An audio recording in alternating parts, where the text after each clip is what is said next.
Hermanos amados, paz del Señor. La epístola a Jacobo nos provee aspectos muy prácticos para la vida de todos los creyentes. Nos habla de las pruebas que tienen los cristianos en todos los tiempos. Nos hablan de ser fortalecidos con la fuerza del Señor en las pruebas. Nos hablan de tener sabiduría en medio de las pruebas y pedírsela al Señor. Trata problemas propios de la naturaleza humana, como la murmuración, en el capítulo 3 cuando habla de las lenguas. Habla acerca del cariño y la ayuda que debemos tenernos mutuamente, porque nosotros los creyentes tenemos una deuda de amor. Eso es lo que tenemos nosotros. También enseña eso. Habla y enseña acerca de una vida práctica de oración. La epístola a Jacobo es eminentemente práctica. Y la porción que vamos a considerar en el día de hoy es Jacobo capítulo 1, versículos 12 al 18. Es una de las porciones más largas que vamos a ver nosotros en la epístola a Jacobo. Recuerde que Jacobo terminó hablando de las pruebas que tenían los ricos y los pobres. ¿Listo? En el verso anterior habla que tanto el uno como el otro son probados. Y cada uno es probado porque Dios provee la prueba como un método divino para ayudar a sus hijos. Sí, hermano. La prueba para los creyentes es un método para ayudarlo. ¿Para ayudarlo a qué? A algo que no lo podemos producir nosotros mismos. Y es maduración. Nosotros mismos no nos podemos madurar. Y hay métodos divinos utilizados por el Señor y medios de gracia para llevarnos a ese punto. Entonces ahora va a establecer en el versículo 12, como lo pueden ver, una bienaventuranza, muy parecido al estilo propio de los hebreos y propio del Señor Jesucristo cuando habló en el monte de las bienaventuranzas. ¿Listo? El versículo 12 que vamos a leer es muy importante. ¿Por qué? Porque hay promesas de bendición, escúcheme bien, para los creyentes que perseveran en la prueba. Hay promesa de bendición para los creyentes que perseveran en la prueba. Vamos a leer. Leo de la Biblia textual. Toda la serie la vamos a leer de la Biblia textual y cuando sea necesario vamos a otras traducciones.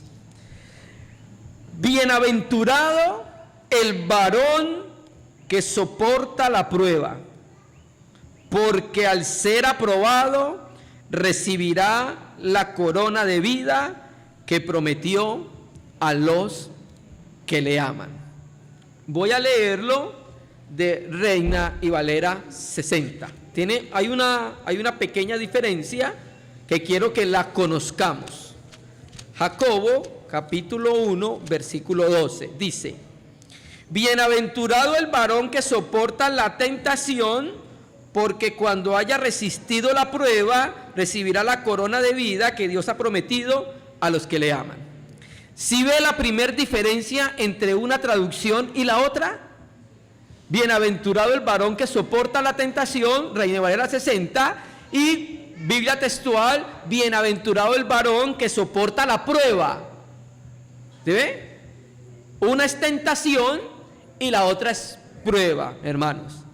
Y creo que es necesario que nosotros hagamos la distinción entre tentación y prueba. Porque aquí, aunque la palabra peirasmos, que es la palabra griega para tentación y prueba, es la misma, acá debe ser traducido como prueba y no tentación. ¿Por qué? Bueno, en el castellano, una es la palabra tentación y una es la palabra prueba. Pero en el griego no.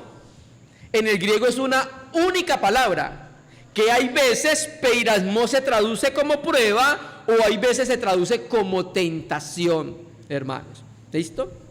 Entonces, ¿cuál es la diferencia de una de la otra? Bueno, la prueba, Dios busca con la prueba fortalecer la fe de los cristianos. Pongo un ejemplo. Abraham fue probado, recuerda Génesis 22, y ofreció a su hijo en sacrificio. ¿Listo? Pero la tentación lleva implícito en ella misma una práctica del mal. Estas son las dos diferencias entre pruebas y tentación. La prueba lo que hace es colocar la fe en el fuego para volverla real.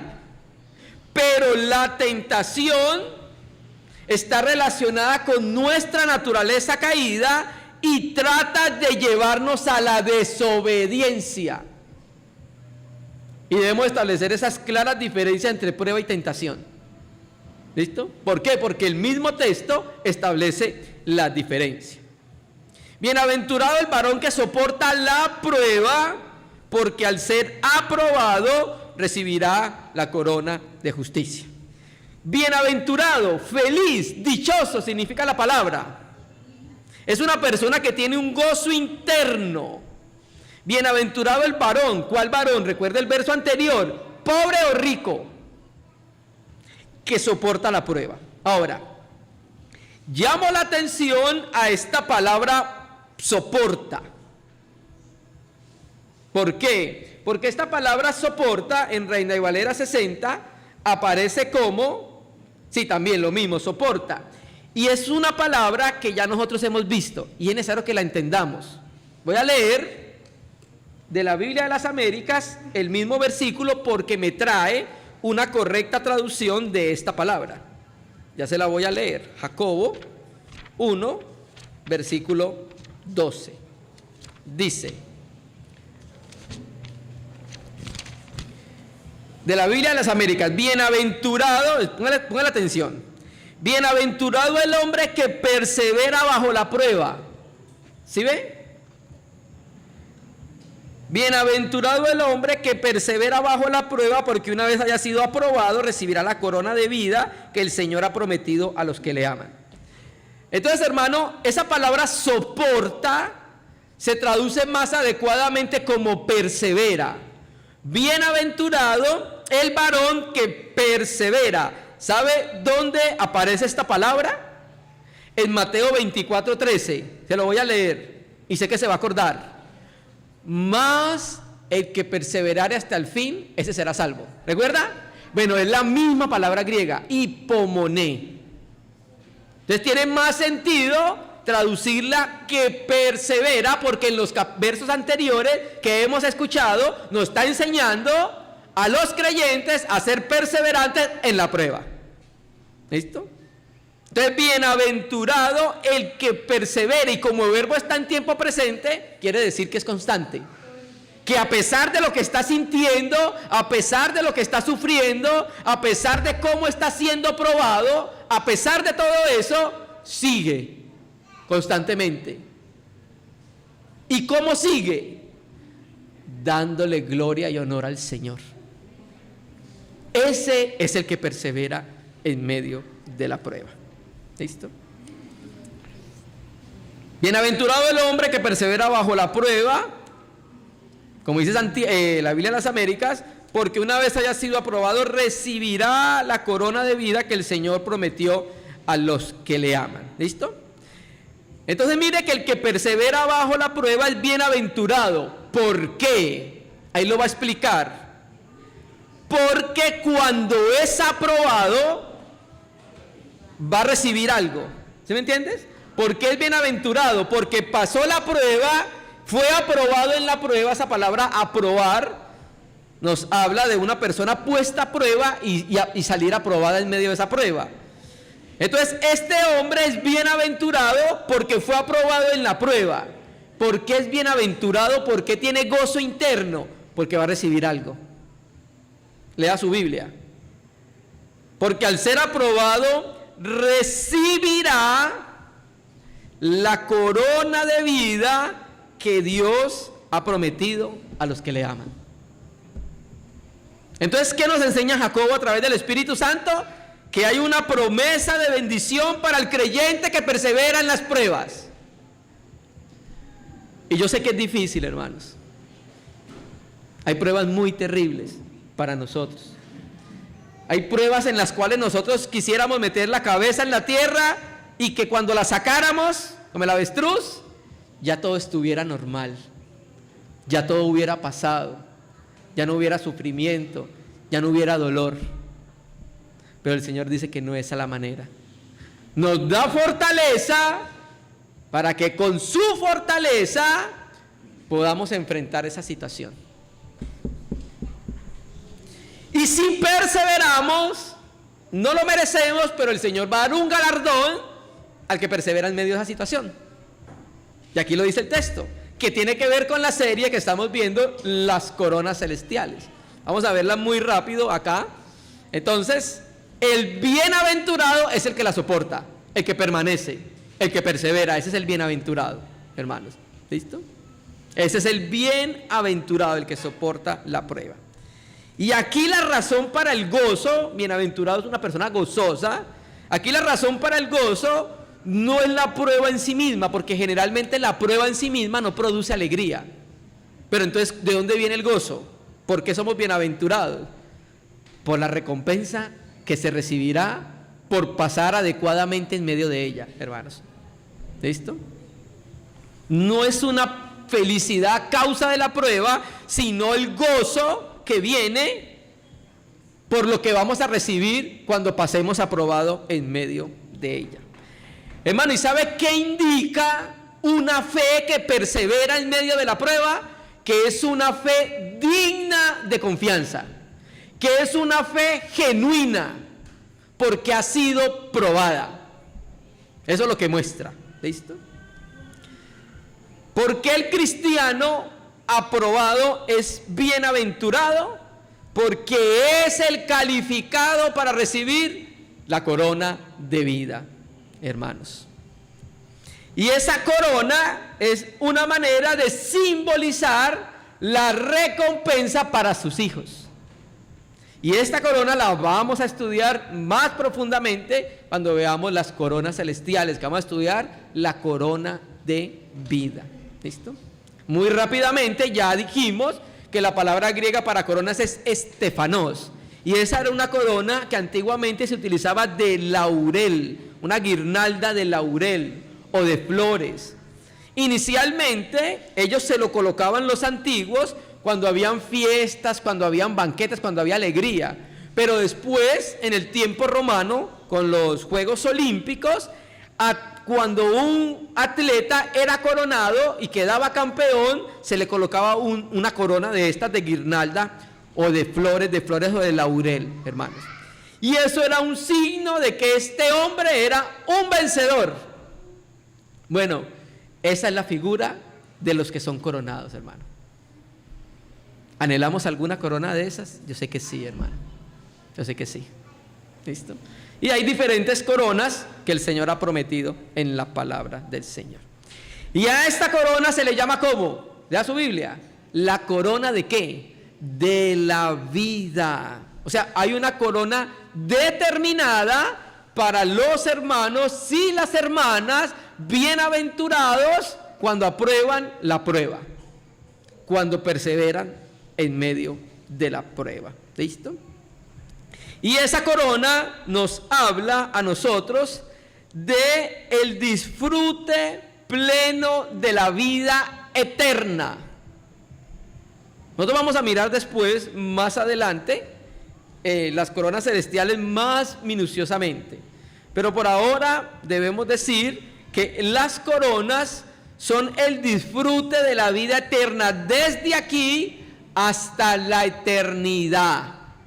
El Señor va a galardonar a sus siervos, y aquellos que sean galardonados van a tener una experiencia de disfrute de la vida eterna más plena que otros. Eso se establece, usted recuerda la parábola de las 10 vírgenes, y recuerda que cuando vino el Señor, las lámparas no se apagaron, ¿recuerda? Pero ¿cómo era su luz? Tenue. En la eternidad unos tendrán mayores glorias que otros.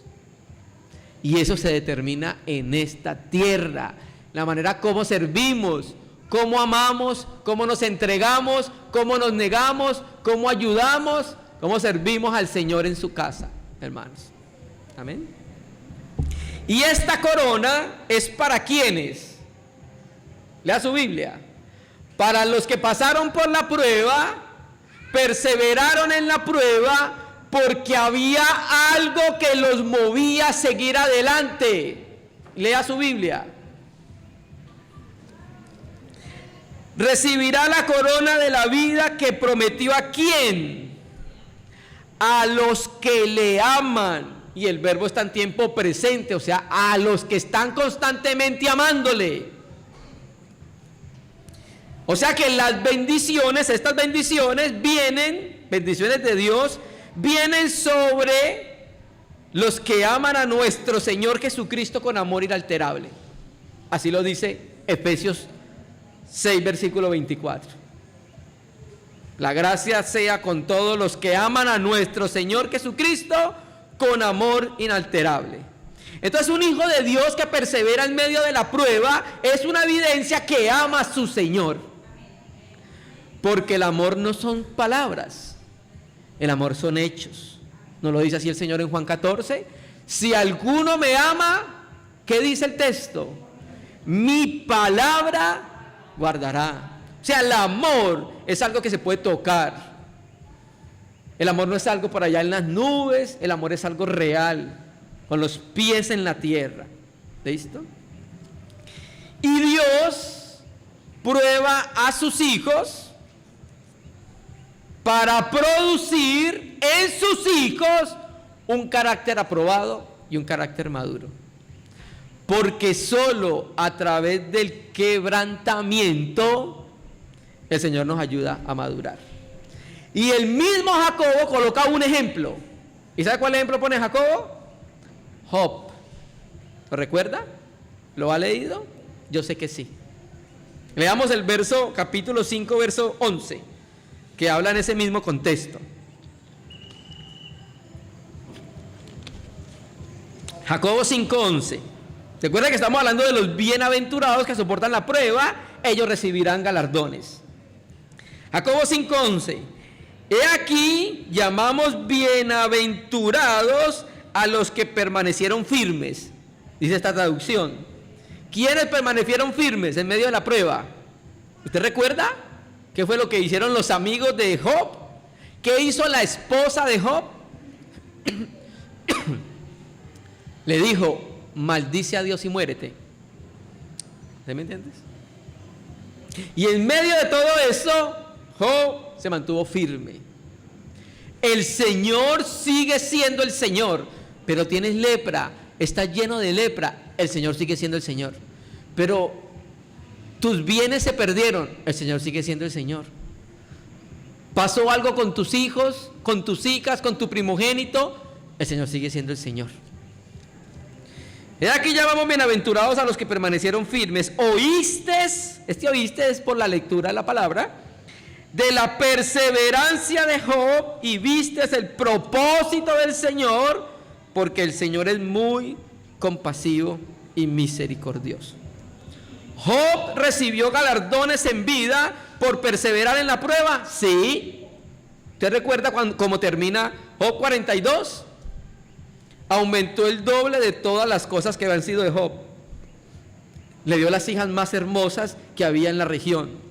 Y le dio largura de años el Señor. Cuando todo parecía que terminaba ahí con Job. Con esa enfermedad tan terrible, los amigos le dijeron, no, usted por pecar contra el Señor hasta ahí va a llegar.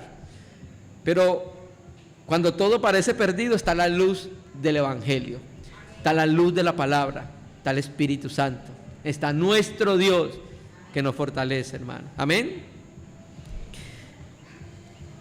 Y sucederá que Satanás, en medio de la prueba, hará que nosotros, los hijos de Dios, pequemos contra Dios. ¿Y sabe cómo?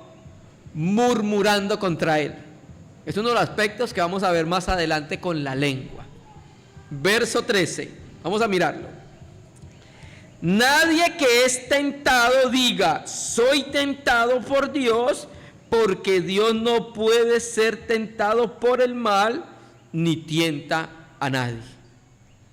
Entonces, el diablo insta a algunos creyentes a que pequen contra el Señor en medio de las pruebas, murmurando con Él. Dios es el que tiene las pruebas como un diseño divino para hacernos madurar. ¿Listo? Pero Dios no produce las tentaciones, hermano. Por eso les aclaré la diferencia entre tentación y prueba. Dios usa las pruebas para madurar al creyente, hermanos. Y el creyente aprende en la prueba a esperar, a humillarse ante el Señor, a buscar su rostro, a buscar sabiduría de parte de Él, a ser perseverante, a tener esperanza de las promesas de Dios. Entonces, las pruebas siempre tienen en la Biblia un fin positivo. Las tentaciones no buscan la maduración, las tentaciones buscan la caída de los hijos de Dios, hermano, ¿cierto? Por eso entonces la tentación siempre comporta un sentido negativo, hermano. Y eso es lo que está haciendo Santiago, Jacobo. Está aclarándole a los receptores de la carta que no se dejen engañar, que Dios no los puso en tentación, porque Dios no puede tentar a nadie, ni es tentado ni puede tentar a nadie. Nadie que es tentado diga, soy tentado por Dios. ¿Entiendes? Por causa de la naturaleza de Dios, por causa de su esencia, de su carácter, de su ser, que es puro, santo e impecable, Él nunca tendrá el deseo de llevar a los hijos de Él a que pequen. Por eso Jacobo lo está diciendo. Nadie que es tentado diga que Dios lo tienta. ¿Sabe de quién vienen las tentaciones? Del maligno. Porque él quiere hacer caer a los hijos de Dios. Por eso los tienta. Y por eso, en el Padre Nuestro, no nos metas en tentación, no es teológicamente correcto. No nos metas en pruebas, porque Él no nos mete en tentación. ¿Acaso Él quiere que nosotros estemos cayendo? No, hermanos. Listo. Entonces, las tentaciones provienen ¿de quién? Del padre de la mentira. Vamos a leerlo. Mateo 4. Mateo 4, vamos a Mateo. Leo de la Biblia textual.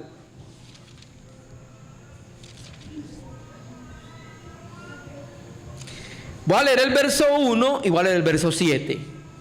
Mateo 4, versículo 1.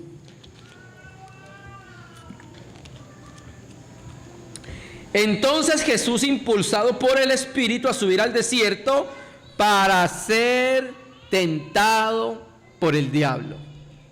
Y empieza la tentación. La ha leído, ¿cierto? Hasta que el versículo 7, el Señor Jesús, apelando a la palabra, una manera de responder a las tentaciones es la palabra.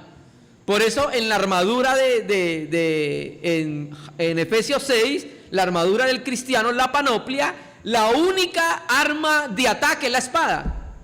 ¿Y cuál es la espada? Pues la palabra. Entonces, blandemos la palabra, la espada, para hacer frente a esa situación. Entonces el Señor Jesucristo dijo, Jesús le dijo, también está escrito, no tentarás al Señor tu Dios. ¿Te me entiendes? Y vuelve a decir el texto de Jacobo, porque Dios no puede ser tentado. Hago una pregunta. ¿Jesucristo es Dios? Y fue tentado. ¿Cómo entendemos eso cuando Dios no puede ser tentado? ¿Listo? Para que nosotros podamos entender la tentación del Señor, porque la Biblia dice que el Señor fue tentado en todas las cosas como nosotros, pero sin pecado. Debemos entenderlo desde su encarnación. ¿Sí? ¿Por qué, hermanos? Usted sabe que esa tentación el diablo le ofreció todos los reinos de la tierra a nuestro Señor Jesucristo, ¿listo? Para llevarlo a pecar en contra del Padre, ¿cierto? Porque el Padre le iba a dar todos los reinos al Hijo, pídeme y te daré por herencia a todas las naciones, pero tenía que pasar por el proceso de la cruz. En cambio el diablo se los ofreció sin pasar por el proceso de la cruz. Esto sería un pecado en contra del Padre. Entonces la diferencia entre la tentación del Señor y la nuestra es que cuando Cristo fue tentado en su interior, Él no podía ser perturbado por esa tentación porque Él no tiene la naturaleza vieja como la nuestra. Nosotros tenemos el viejo hombre, nosotros tenemos la naturaleza adámica todavía. ¿Listo?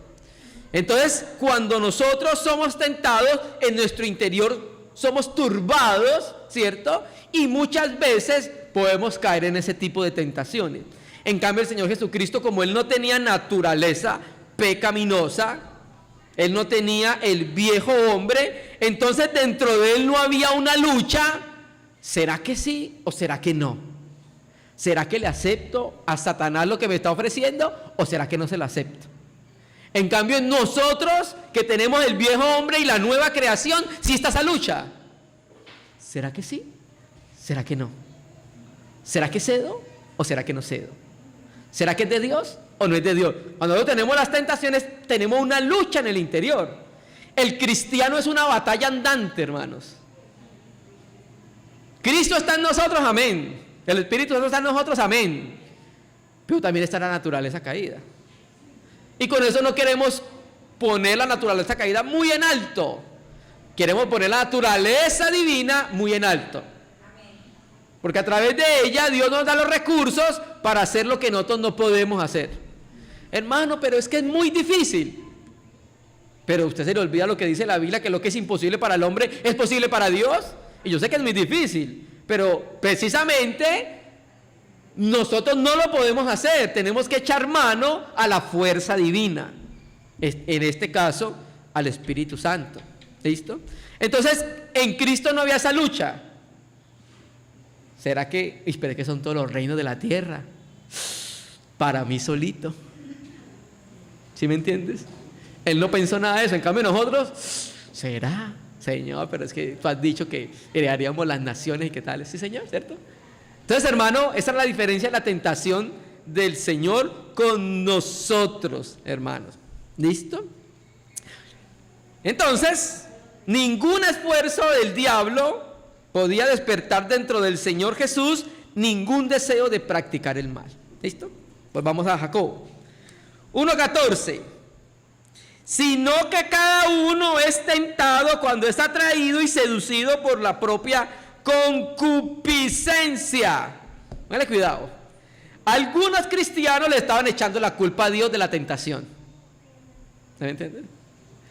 Y otros al diablo, muchas veces el diablo. Pero aquí Jacobo le dice, lo que usted está viviendo no es ni de Dios ni del diablo. Sino que cada uno es tentado cuando es atraído. Francisco La Cueva traduce como arrastrado. Y seducido, es como si le colocaran una trampa a alguien y cae por la propia concupiscencia. Entonces Jacobo lo que está diciendo, mire, en vez de responsabilizar a Dios, porque generalmente el hombre caído le echa la culpa a todo mundo y él no tiene la culpa. ¿Te recuerdas lo que le dijo Dios a Adán? La que me diste. Por eso fue lo que pasó. Si me hubieras dado otra, no hubiera pasado eso. No me ría, Dani. Yo te voy a decir, la que me diste. Y le echó la culpa a quién, a Dios. Tú me diste esa mujer y esa mujer fue la que me hizo caer. Y entonces ahora viene la serpiente y le dice, viene la mujer y le dice, la serpiente. Entonces ahora los hermanos le estaban diciendo, es Dios el culpable de las tentaciones. Y entonces, en vez de responsabilizar a Dios, Jacobo lo que le dice es, ¿sabe quién es la culpa? La culpa está dentro de usted. Su propia concupiscencia. Así que no puede culpar a Dios de eso. ¿Ya me entiendes? Las tentaciones provienen de dos fuentes. Una, maligna, diablo. Vimos el ejemplo de que el diablo tentó al Señor. Y dos, de nuestro interior. ¿qué es la concupiscencia? Bueno, la concupiscencia sencillamente es el deseo natural que hoy tiene el hombre caído de hacer el mal. Concupiscencia significa deseos, y generalmente deseos por lo malo. Y esa concupiscencia es lo que utiliza el maligno para tentar al hombre. ¿Qué hace la concupiscencia? Arrastra al hombre y lo seduce. Verso 15. Entonces la concupiscencia, después que ha concebido, engendra el pecado, y el pecado, siendo consumado, da a luz la muerte. ¿Sí ve? Entonces ahora Jacobo pasa de la enseñanza sobre el modo de la tentación, pasa ahora al ejemplo, a un ejemplo ilustrativo. Y para ese ejemplo ilustrativo toma como base el proceso de la concepción, de la gestación y del nacimiento. ¿Listo? Y en este ejemplo, mírelo bien, presenta a la concupiscencia como si tuviera una capacidad reproductora. Mire su Biblia. Vamos a ver la concepción de la concupiscencia. 1. Engendramiento de la concupiscencia. ¿Qué engendra? Entonces la concupiscencia, después de que ha concebido, ¿engendra qué? Pecado. Y el pecado, siendo consumado, esa palabra consumado significa habiendo sido completado totalmente. O sea que el pecado, después de madurar, esto es un proceso como el proceso de una mujer que va a dar a luz a un hijo. Entonces el pecado, después de consumado, de madurado, de que ya está listo, da a luz ¿qué? Muerte. Entonces el paso siguiente, siguiendo la lógica de la ilustración, es que habiendo sido concebido el pecado, ese pecado alcanza la madurez para que se produzca el alumbramiento. ¿Y sabe qué es lo más impactante de este alumbramiento? Que lo que es nacido es la muerte. Da a luz. El texto griego dice, está produciendo la muerte. ¿Listo? Entonces, el proceso desde la concepción, pasando por la gestación y finaliza con el alumbramiento, la muerte. ¿Listo? ¿Qué es la tentación? Es el ofrecimiento del diablo para satisfacer nuestra carne. ¿Qué es la concupiscencia? Aquella tendencia que tenemos en el interior a inclinarnos hacia el mal, hermano. ¿Listo?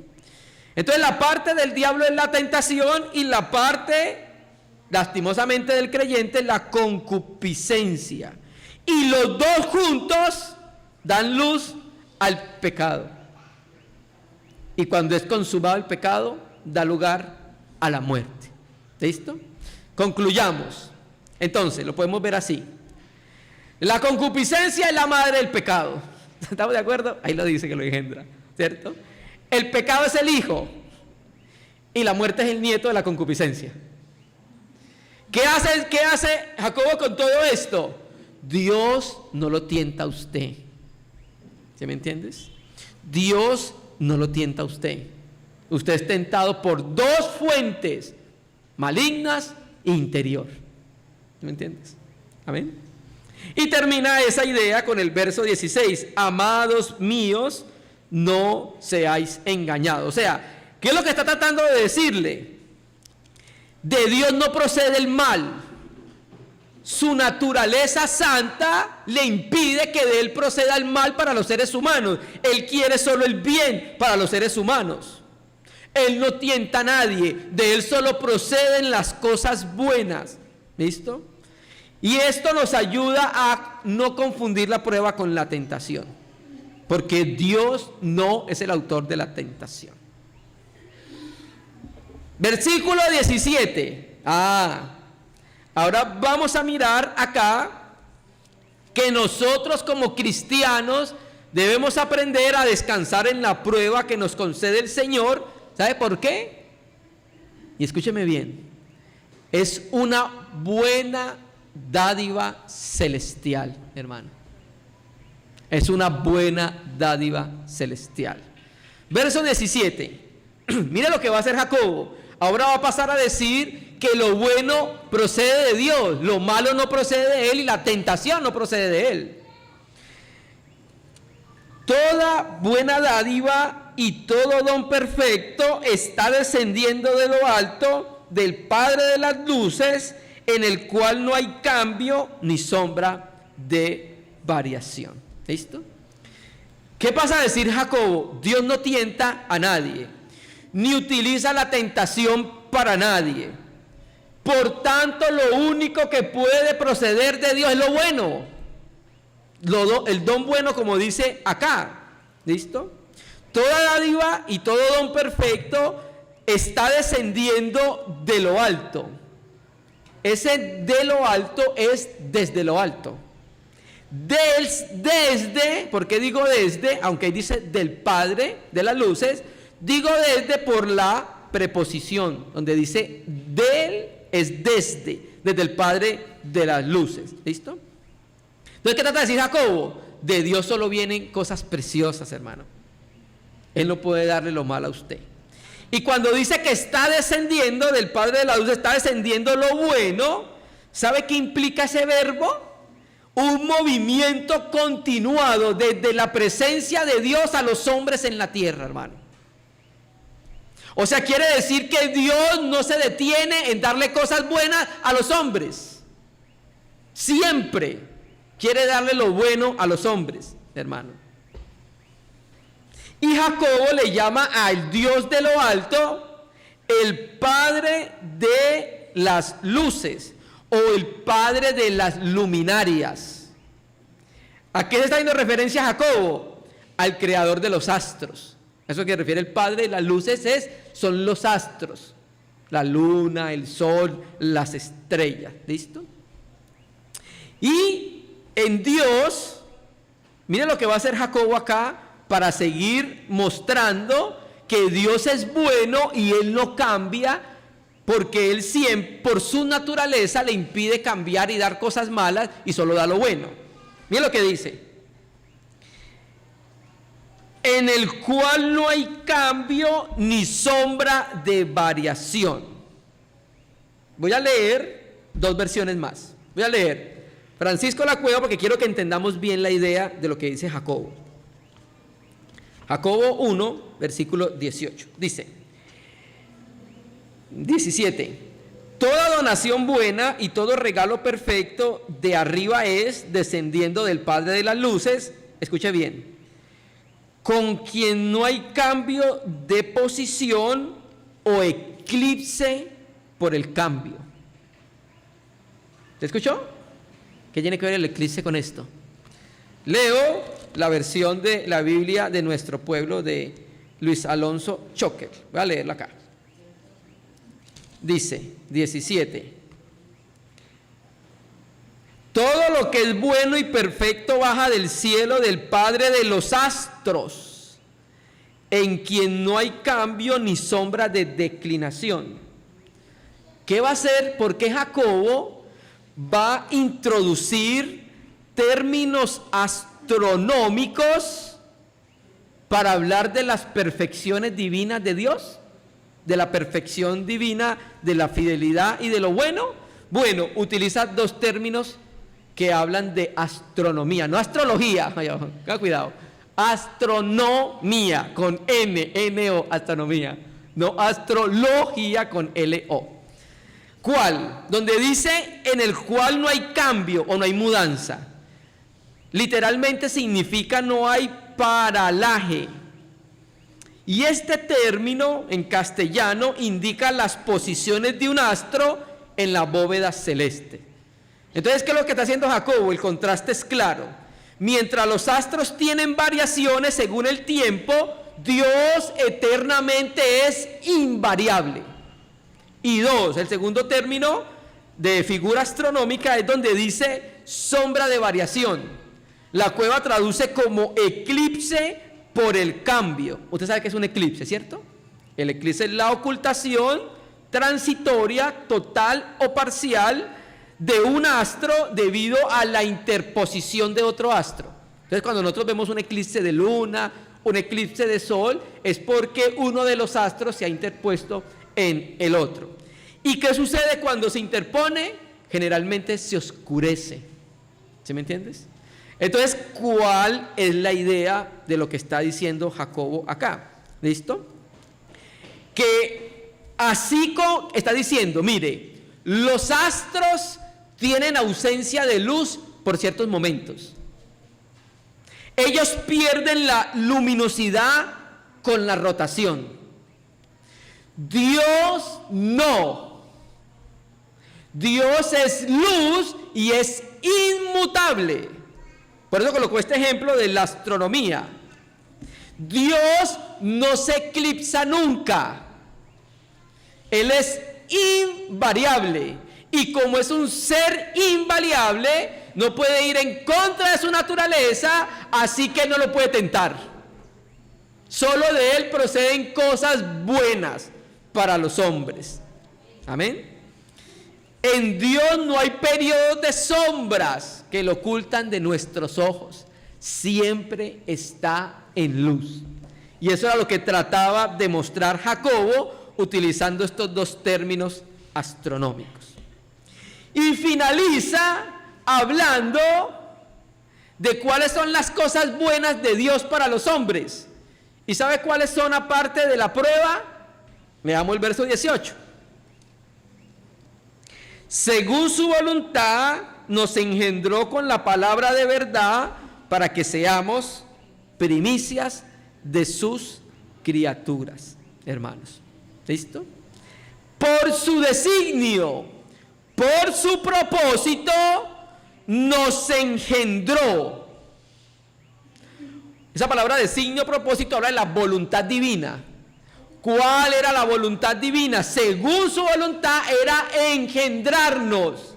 Nos escogió en Cristo desde antes de la fundación del mundo, hermano. Nos salvó porque fue su deseo, salvarnos. Usted no le pidió a Dios que lo salvara.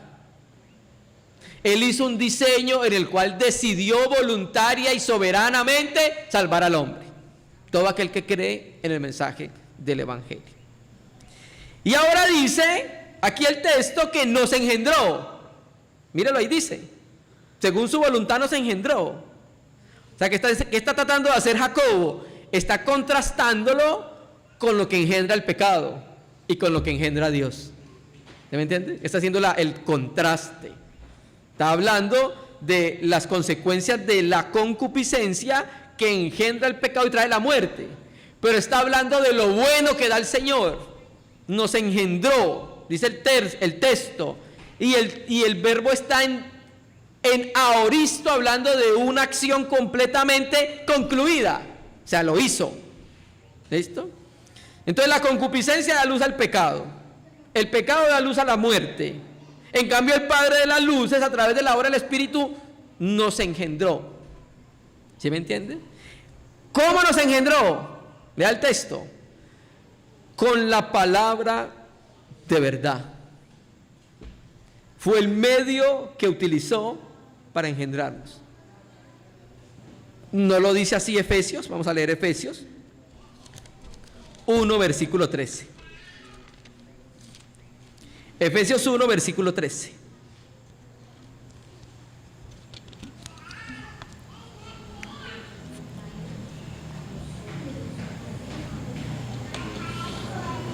Efesios 1:13 dice,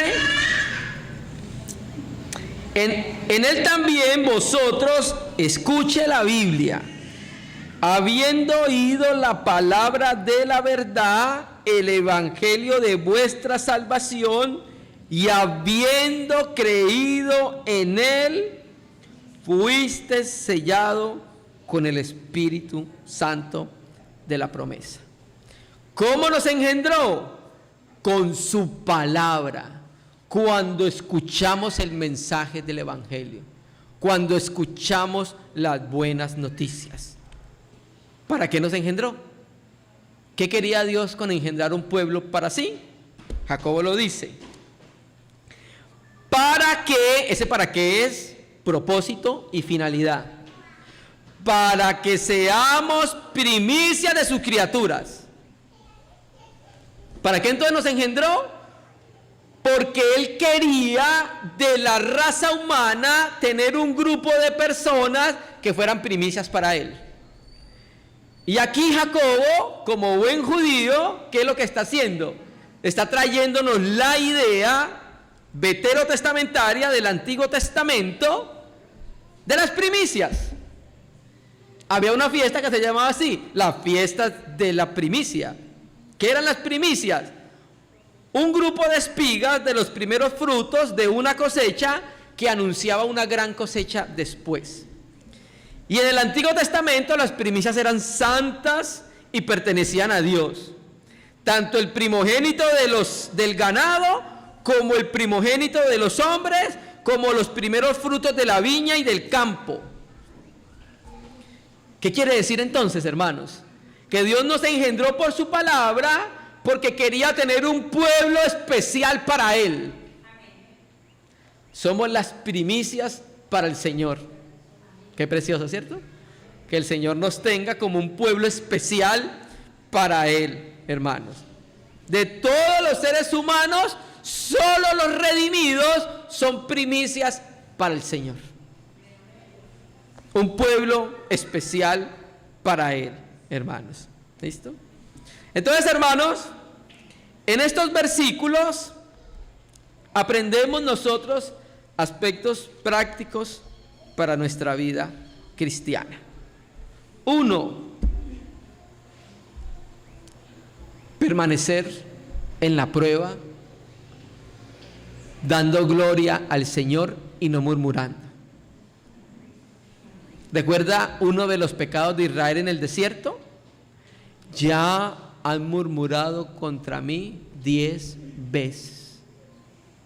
Uno de los graves pecados de Israel fue murmurar contra el Señor en medio de la prueba. Otro aspecto práctico, amar al Señor en medio de las pruebas. ¿Es difícil? Tenemos el Espíritu Santo. ¿Duele? Sí. Pero tenemos una fortaleza sobrenatural que por ese amor nos guía a seguir adelante, porque lo vemos a Él, porque le estamos amando. ¿Qué nos enseña esto? Aprendemos a ser tardos para hablar en medio de la prueba. Porque lastimosamente somos muy rápidos para hablar en medio de la prueba.